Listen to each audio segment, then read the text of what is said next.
Pois é, meu caro cidadão de bem, nem você vai acreditar no que aconteceu. Até a Folha de São Paulo. Pois é, aquele jornal que a gente sabe que odeia o Bolsonaro, questionou os métodos do ministro Alexandre de Moraes sobre o caso da suposta tentativa contra a vida do próprio Moraes, do Alckmin e do Lula. Pois é, a gente vai falar um pouquinho sobre isso. E não foi só ele, não. Vários outros juristas também mencionaram o caso, falando que tem cara, tem jeito e tem cheiro de narrativa. Outro ponto que a gente precisa discutir também é o Lula. No último editorial, eu falei para vocês que o Lula já tentava uma vingança contra o Elon Musk, de forma que ele ia cortar todas as verbas publicitárias que tinham no X. Agora, ele avança com outra medida contra outra empresa do Elon Musk, ou seja, mais um ataque, vamos dizer assim, né? Ataque comercial contra o Elon Musk. Será que quando o Elon Musk entrar no governo norte-americano junto com o Donald Trump, ele vai deixar passar barato? Sei não, hein? A gente vai falar um pouquinho sobre isso aqui. Eu acho que não vai deixar barato, até porque, né, o secretário norte-americano já mandou um recadinho para uns certos sujeitos aqui da América Latina. Mandou um recado para ditador que ataca contra a liberdade de expressão. E eu vou te mostrar tudo isso que está acontecendo, coisa muito importante acontecendo. E nesse editorial, com exclusividade, eu trago todas essas informações para você. Então não esquece de se inscrever, isso ajuda e ajuda bastante com o nosso canal. Se você também quer ganhar bastante dinheiro com leilão de imóveis, está aqui o livro Segredos Milionários dos Leilões. Você pode fazer o download do livro, tá? Está disponível para você fazer o download. E aí, com base na confiança, você vai conhecer como funciona um pouco mais o sistema de leilões de imóveis e o quanto de lucro isso pode dar, tá bom? Vem comigo, vamos começar de matéria. Pois é, até a Folha de São Paulo já está achando esquisito, estranho esse negócio.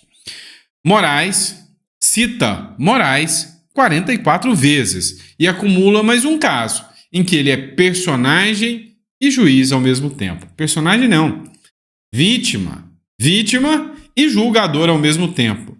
Vem cá, se você tem um desafeto, e esse desafeto acusa você ou tenta contra você de alguma forma, né? Ou você acha que ele tentou.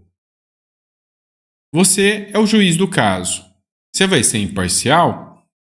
Meu amigo. No texto que autorizou a operação da Polícia Federal realizada nesta terça-feira, o ministro do STF, Supremo Tribunal Federal, Alexandre de Moraes, foi o principal personagem de sua própria decisão, reproduzindo 44 vezes decisão e citações de si próprio.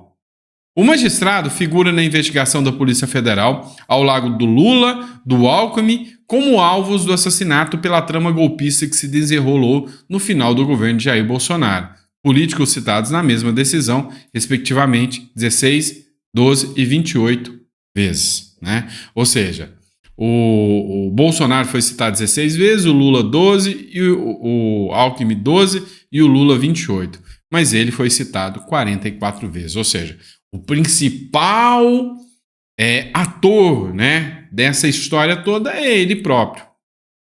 Vamos ser sinceros. Não precisa ser advogado, jurista como eu, para falar que não dá para levar a sério um caso em que um juiz é réu e juiz ao mesmo tempo. Poxa, vamos ter um pouquinho de coerência. Como que os advogados que estão assistindo isso e falando, tudo bem. Imagina, o Lula atenta contra o Bolsonaro e o Bolsonaro vai ser o juiz para julgar o Lula. Não, mas aí não pode. Não, aí é a esquerda. Não. Cara, não tem como levar a sério esse discurso. Desculpa aí, mas não dá, né? Eu não vislumbro em nenhum lugar do mundo, em nenhuma nação do mundo democrática, onde o juiz de uma Suprema Corte figura como réu e juiz ao mesmo tempo do caso, relator do caso, e isso pode ser caracterizado como uma democracia. Não dá, não tem. Vamos lá. A Janaína Pascoal é uma advogada, procuradora. Olha o que ela falou. Gente, não houve, eu tô falando isso já desde o dia que eles lançaram lá o coisa, eu falei, mas peraí. Disseram que tentaram, mas desistiram. Não tem tentativa com essa desistência. Não houve tentativa de homicídio contra Lula, diz Janaína Pascoal. E ela não é aliada do Bolsonaro, não. Vamos deixar bem claro isso aí, tá? Ela é independente, assim como eu.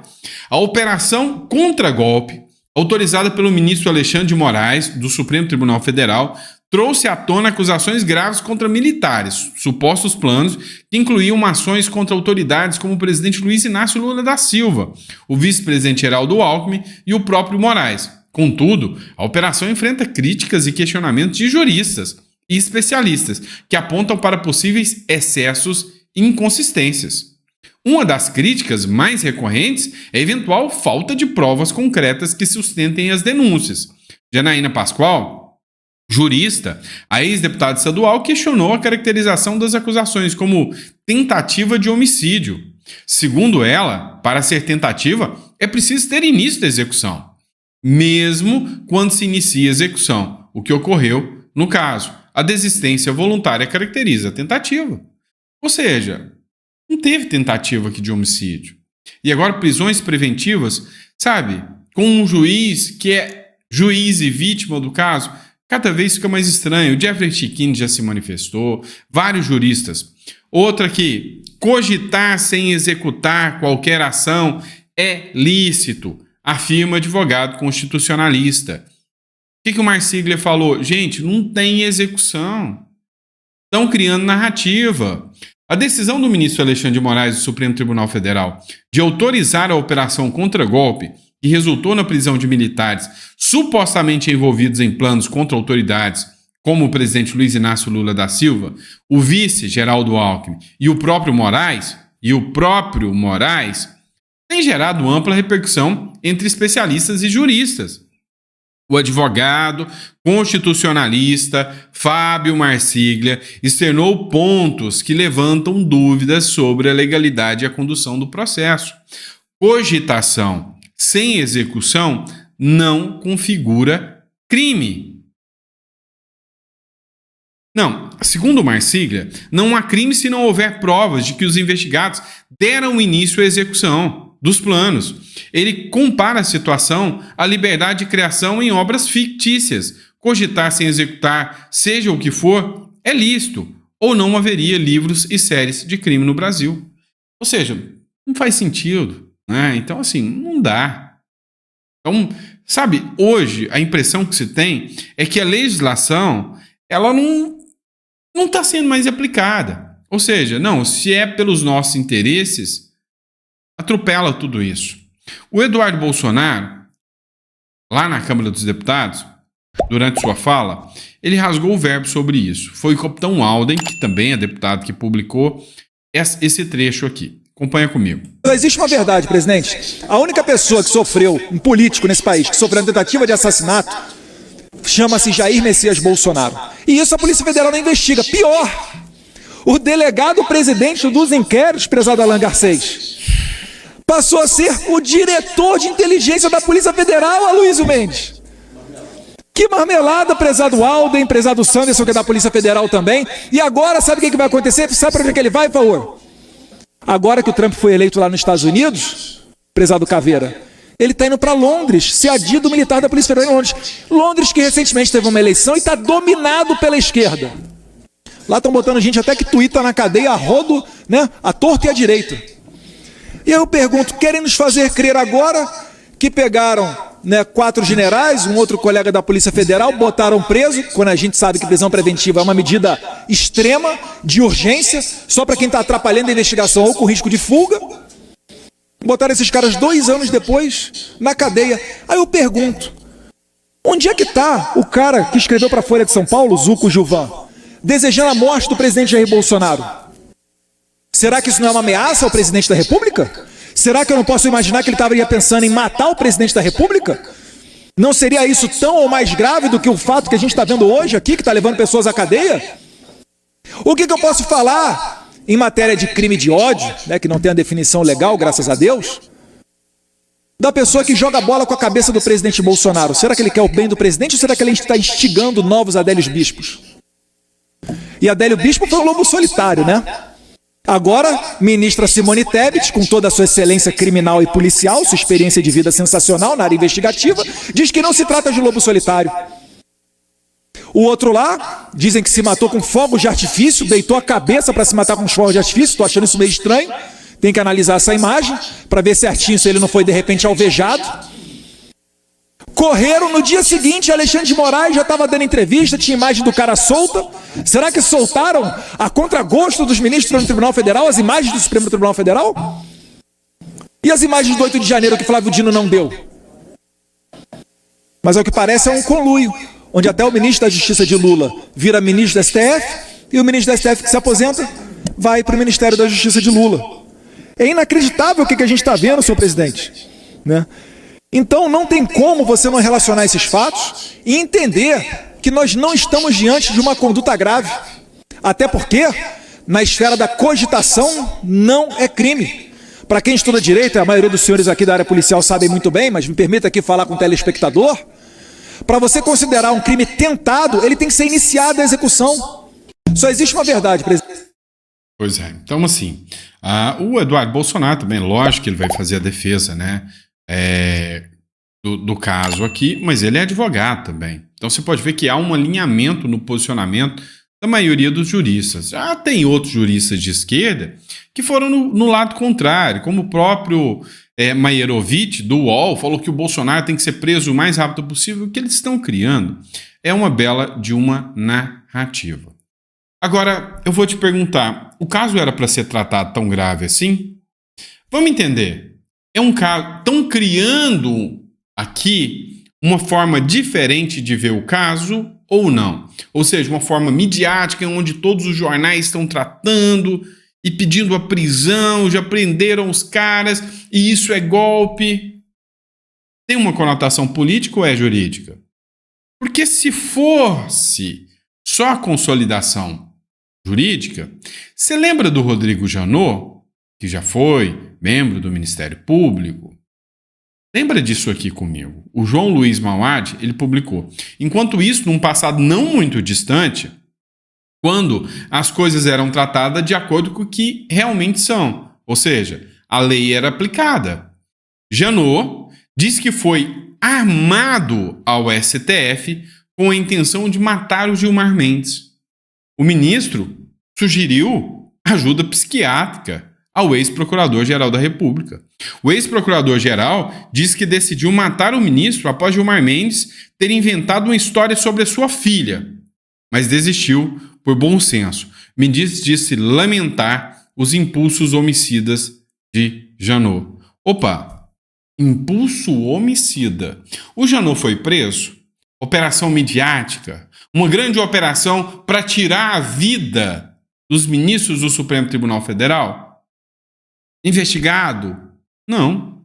Opa, peraí. Ele tinha um interesse. Ele tem posse de arma, entrou armado dentro do Supremo Tribunal Federal. Ele queria fazer uma coisa, mas desistiu. Ele entrou armado dentro do Supremo Tribunal Federal. Ele queria matar. Ele confessou que queria matar, mas não fez. Logo, não existe crime. Porque agora existe. A questão é jurídica ou política? É o questionamento que eu faço para vocês. Simples assim. Pessoal, tem muita informação ainda importante. Não sai não, nós vamos falar agora da questão do Lula e já vamos entrar também no ponto, né, que o secretário norte-americano já falou que vai partir para cima, né, aqui em relação à América do Sul. Dá uma olhada só. Nesse caso aqui, o governo Lula assina acordo com empresa chinesa de internet. Opa, normal, né? Não, um acordo com empresa chinesa de internet, normal, se não fosse o dado momento. A única empresa que tem capacidade de fornecer o material adequado e está fornecendo é uma tal de Starlink, já ouviu falar? Empresa do Elon Musk. Ou melhor, do Elon Musk. É isso. Então, o que acontece? Os caras entraram em briga com o X, tiraram verbas publicitárias, tiraram o X do Brasil, foram contra a Starlink, aplicaram multas pesadas. Agora, não. Vamos abrir o espaço para a China. Tá. 3 dias depois da Janja xingar o Elon Musk, né? O Elon Musk. Eu tô até me confundindo. Lula fecha acordo com a Starlink chinesa. Olha que maravilha. Porém, a empresa não tem nenhum satélite em órbita. Ou seja, você acha que eles estão preocupados com o bem-estar do povo brasileiro?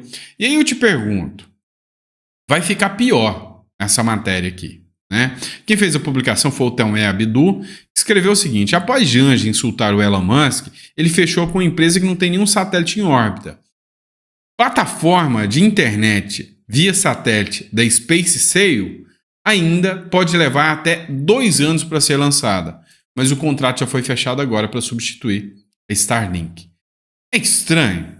Levaria você a pensar, opa, tem um conluio aí entre o Brasil e a China. O Brasil está se entregando para a China. Vem cá. Deixa eu contar uma coisa para vocês sobre a turma da Left People, tá? A galerinha da esquerda. A Left People, a turma da esquerda, eles ficam reclamando. Porque quando entra algum governo que quer fazer negócio com os Estados Unidos, eles... tá se entregando pro imperialismo norte-americano. Nossa, nós vamos virar colônia dos Estados Unidos, somos a fazendinha dos Estados Unidos. É o discurso tosco da Left People, vocês sabem disso, né? E virar fazendinha da China, tá tudo bem? Você lembra o discurso, nossa bandeira jamais será vermelha? Lembra disso? Pois é, se lasquemos, né? Não é bem assim. Dá uma olhada. Esplanada é decorada com bandeiras vermelhas, olha só isso. Em homenagem ao Xi Jinping, ditador chinês. Ora. Então quer dizer que a nossa bandeira já está virando vermelha? Olha essas imagens. Não, mas isso é mentira, é fake news. Matéria do Metrópolis, gente, posso fazer nada. Sempre citar a fonte e a fonte é o Metrópolis. A esplanada dos ministérios, em Brasília, está sendo decorada nesta terça-feira com bandeiras vermelhas para receber o senhor presidente chinês Xi Jinping. Equipes com pequenos guindastes estão pendurando bandeiras vermelhas representando a China, intercaladas com bandeiras verde e amarela que representam o Brasil. As bandeiras estão sendo penduradas em postes de luz nas vias do eixo monumental, centro da capital e avenida da Praça dos Três Poderes. Xi Jinping chega a Brasília na manhã de quarta-feira. O presidente chinês vai participar de reuniões bilaterais com o presidente Lula. Pois é, eu vou te perguntar uma coisa, né? Você está vendo as bandeiras vermelhas da China aí? Se fosse o Bolsonaro colocando bandeiras dos Estados Unidos ou de Israel, iam reclamar? Iam. Então a gente tem direito a reclamar, concorda? Se o Brasil fosse sério, a gente ia ter direito de reclamar. Mas vamos lá, não para por isso aí não. Como é que funciona a questão dos Estados Unidos em relação à América do Sul aqui? Cara, eles estão de olho, né? E aqui, mais um recadinho para o Lula. Ou seja, quando você quer mandar um recado para alguém, você critica o parceirinho, o coleguinha, né? Não é direto para o Lula, é para o Maduro. Dá uma olhada nessa matéria, Folha de Pernambuco, junto com o R7. Os Estados Unidos reconhecem o opositor Edmundo Gonçalves como presidente eleito da Venezuela. Ou seja, recadinho, né? Olha, nós não vamos aceitar. E com o governo Biden, nós não vamos aceitar essa turma que dá jump nas eleições, não. Que dá golpe. Nananina, não. Não vamos aceitar isso. O secretário de Estado americano, Antony Blinken, classificou nesta terça-feira o opositor Edmundo Gonçalves Urrutia como o presidente eleito da Venezuela. O povo venezuelano se manifestou de forma contundente em 28 de julho e transformou Edmundo Gonçalves em presidente eleito, afirmou Blinken na rede social X, quase 4 meses após Nicolás Maduro ter sido proclamado vencedor em meio às acusações de fraude. Tá, o que isso muda, né? Na prática, o povo venezuelano já tem uma situação muito difícil com o Maduro no poder. Isso é inquestionável. Agora, o que muda? Reconhecer outro presidente. Isso aconteceu antes e não mudou muita coisa. com Juan Guaidó. Lembra disso? Você não esqueceu do Guaidó, né? O Guaidó foi considerado o presidente autoproclamado da Venezuela. E, cara, isso deu muito certo. Por quê? Porque ele se autoproclamou, não teve eleição, não fizeram eleição, então o eleito sou eu. Agora não. Agora tem um cara que participou de eleições, ficou nítido e evidente com o boletim de urna. Sabe o que salvou a Venezuela nesse caso aqui? Ou salvou, entre aspas, né? Que provou a mentira na Venezuela, o boletim de urna, o voto auditável, tá? Lá na Venezuela. Então o boletim de urna mostrou que quem ganhou foi o Gonçalves, apoiado da Maria Corina. O que muda agora? Não é só os Estados Unidos, não é só um ou outro país. A grande maioria, a União Europeia, tá? Aqui na América do Sul, Uruguai, Paraguai, próprio Chile, que é de esquerda, do Boric, ou seja, com exceção do Brasil e da Colômbia, todos os demais aqui da América do Sul já reconheceram o Gonçalves e falaram não para o Maduro. Cara, nunca teve tanta pressão assim. E aí, entrando no Donald Trump, tá, se o reconhecidamente eleito é o Edmundo Gonçalves, pode ter uma reunião na ONU, uma reunião no Tribunal Penal Internacional, e quem pode representar, falando em nome do Estado, por reconhecimento internacional, é o Gonçalves. E aí ele pode pedir muitas coisas, inclusive apoio militar dentro do seu próprio país. É lógico que é muito mais complexo que isso, depende do Congresso, mas enfim, dá para vocês entenderem que muita coisa vai acontecer, e se eles estão reconhecendo agora o Urrutia, é bem provável que algum plano vem pela frente, não é à toa que o Maduro tá pianinho e tá com medo. Bom? E é isso, pessoal. Espero que vocês tenham gostado do nosso editorial. Não esquece, ó, se inscreve, Radical. Se inscreve aqui no canal. Vocês devem ficar perdidos assim, porque que eu erro, né? É porque fica dobrado, tá? Então fica espelhado. Quando eu levanto essa mão aqui, né, a mão direita, para mim eu vejo como se fosse a outra, a esquerda. É meio bagunçado. Mas enfim, obrigado pela confiança de vocês. Para quem não fez o download, você quer ganhar dinheiro com leilão? Essa é a Bíblia dos leilões que eu separei para você, tá? Faz o download. Fez o download. Sandra, eu não posso pagar agora. Não tem problema, paga a hora que você puder. Eu quero que você ganhe dinheiro. Eu quero que você não dependa, né, dessa turma aí da Left People te dando bolsa e esmola. Eu quero que você tenha sua própria liberdade financeira, tá bom? Grande abraço, pessoal. Fica com Deus e até o próximo editorial.